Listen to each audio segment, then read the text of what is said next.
Como un acontecimiento único se recuerda en Madrid la inauguración de la estación de tren de Delicias. Todas las autoridades estaban presentes, incluido el rey Alfonso XII. Innumerables viajeros pasaron por sus andenes desde 1880 hasta 1969, cuando cerró definitivamente. Pero 11 años más tarde volvió a abrir sus puertas como el Museo del Ferrocarril.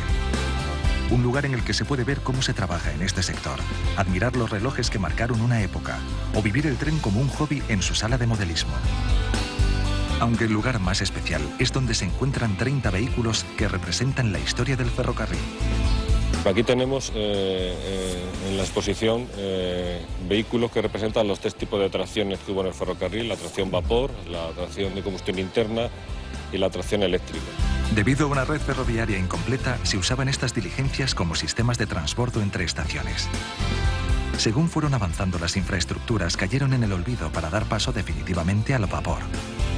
Hoy en el museo se puede ver una de las más antiguas locomotoras, la 111, caracterizada por su gran rueda motriz y su imponente chimenea que tiraba el humo lo más alto posible para no provocar incendios. Pero entre las máquinas de vapor hay una que a día de hoy destaca por encima de todas. Aparte de por su belleza, porque todavía funciona. Es la encargada de remolcar los coches del todavía vivo Tren de la Fresa. Un tren que año tras año da vida a la primera línea que cubrió Madrid-Aranjuez hace ya más de 159 años. Es un tren que se hace con coches de época, de madera, de los años 20, y que se tracciona con máquina de vapor. Es capaz de llevar a 300 viajeros utilizando carbón como combustible. Son coches de tercera clase, de los años 20, son coches de madera, de banco corrido, que permite a los viajeros hacer un viaje como se hacía hace un siglo.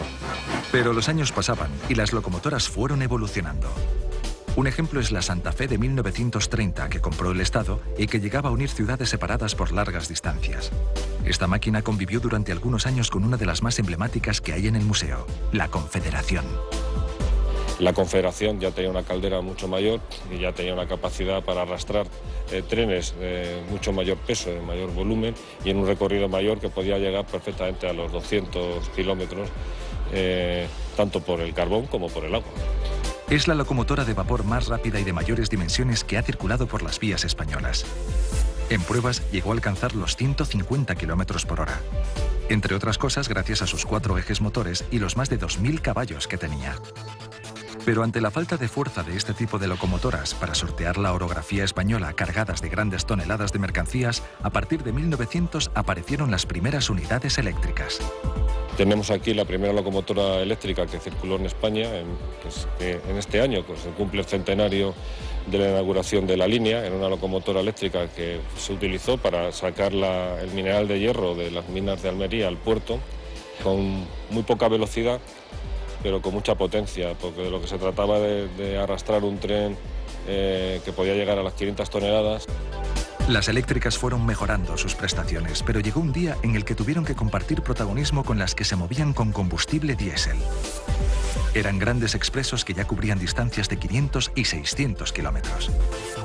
Años en los que, al igual que avanzaban estas grandes máquinas, evolucionaban los coches de pasajeros, los fabricados en madera y los majestuosos departamentos en los que viajaban los presidentes de las compañías ferroviarias y jefes de Estado dieron paso a uno de los trenes que cambiaron la forma de viajar en España, el Talgo 2.